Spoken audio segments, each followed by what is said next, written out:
Hi, my name is Camila Jordan, and today I'm going to be talking to you about the dangers of social media and trying to encourage you on how to take a social media break and why they're so amazing and good for you. 76% of young adults in America use social media, and more than half of them will admit that they are addicted. Those statistics are insane.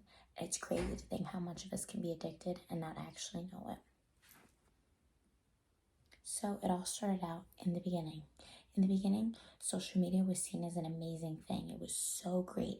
In the beginning, social media had amazing potential. It was going to be used to help communicate with other people, family and friends that you don't see often, that maybe live in another country or really far, and that you don't have the luxury of seeing all the time, staying in contact with them.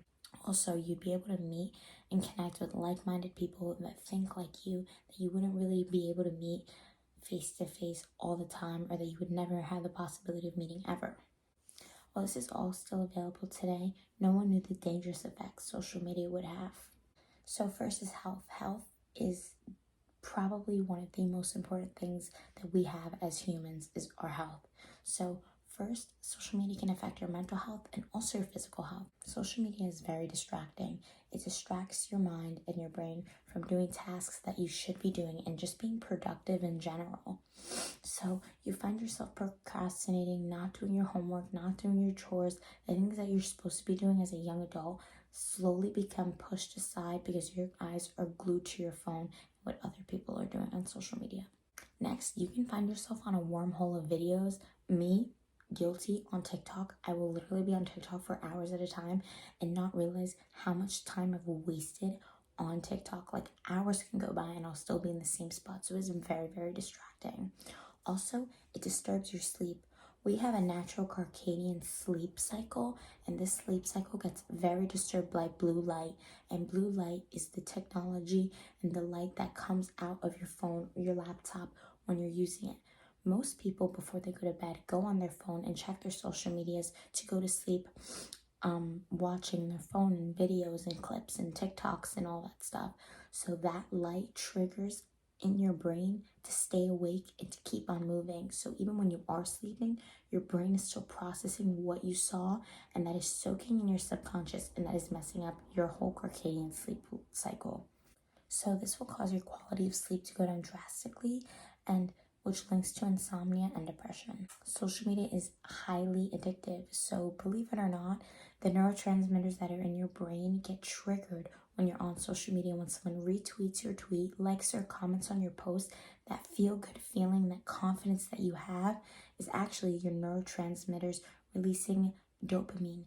And dopamine is a hormone that's released when addicts use drugs, when you have sex, when you eat good food, that gets released. So that feeling feels so great that it becomes addictive, very addictive.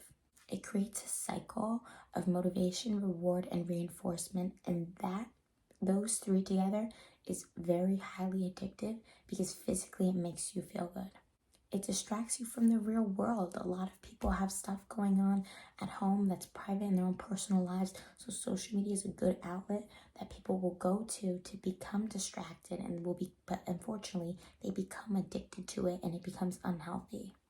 So the mental health effects with social media are limitless. It's linked highly to depression and anxiety. But I think the most important for my generation, and that people don't really talk about so much, is just how unrealistic social media can be. There are so many unrealistic beauty standards on social media. You see the most beautiful women ever, but most of it is fake. I believe that there are gorgeous women in the world, don't get me wrong, but social media is all fake. It's all photoshopped and phony and not real. So these young women are looking at social media and looking at these beautiful women that are all photoshopped and fake and try to put themselves on that standard, but that standard doesn't exist because it's false. Also with young men too, guys will compare themselves as well, and comparison is the #1 thief of joy.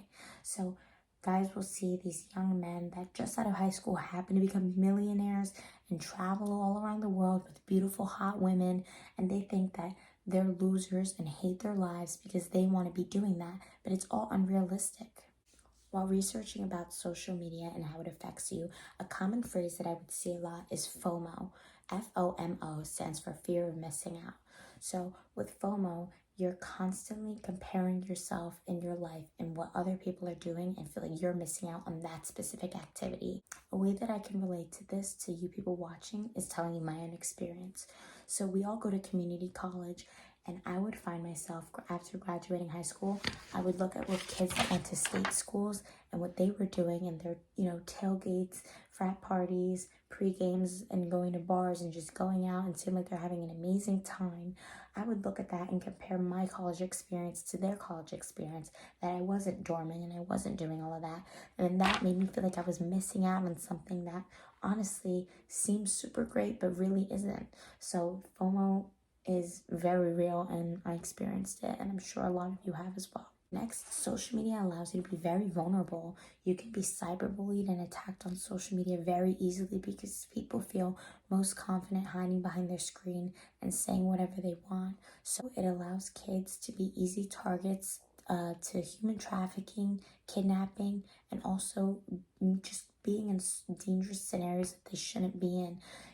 Social media has direct message. Almost every social media platform has direct message that you're able to communicate with people and have conversation with them.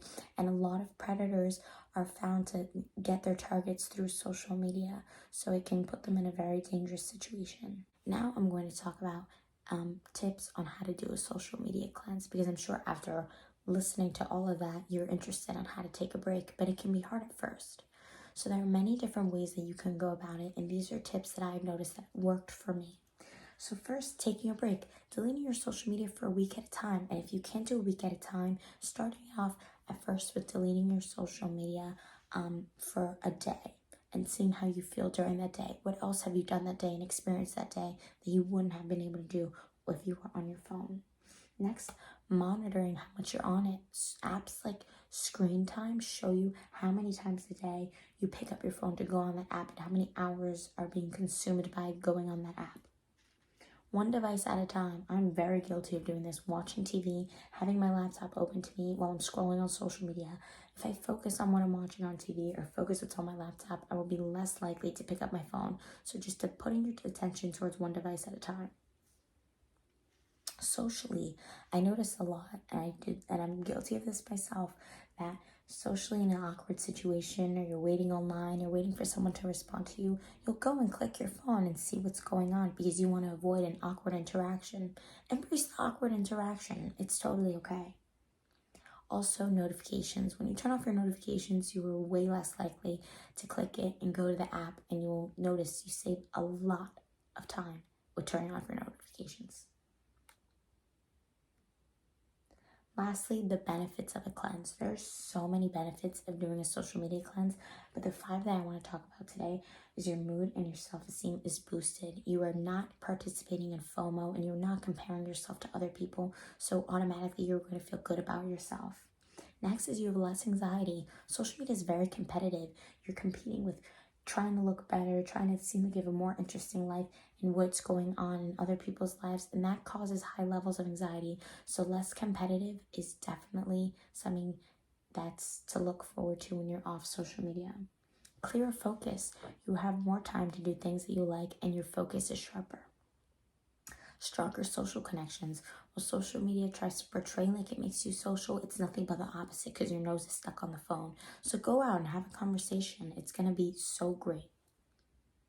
Lastly, you're in tune with your body's natural sleep cycle. Again, the circadian sleep cycle is so important. So once you notice yourself off your phone and off social media all the time, you go back into your natural circadian sleep cycle, and it's great. Now, after the 3 specific things that I told you today, I would really encourage you going into a social media break and just trying it. I explained all the ways of how it's harmful for you in your mental health and your physical health. I gave you tips on how to do a social media break and also the benefits behind it. And I can only speak from my experience. I started social media breaks, and then altogether I loved how much I felt and how much more I was doing. I was more productive, reading more, cleaning more, and just felt so amazing that I deleted social media altogether. So definitely I would encourage you to try it out. Are you going to try your social media break?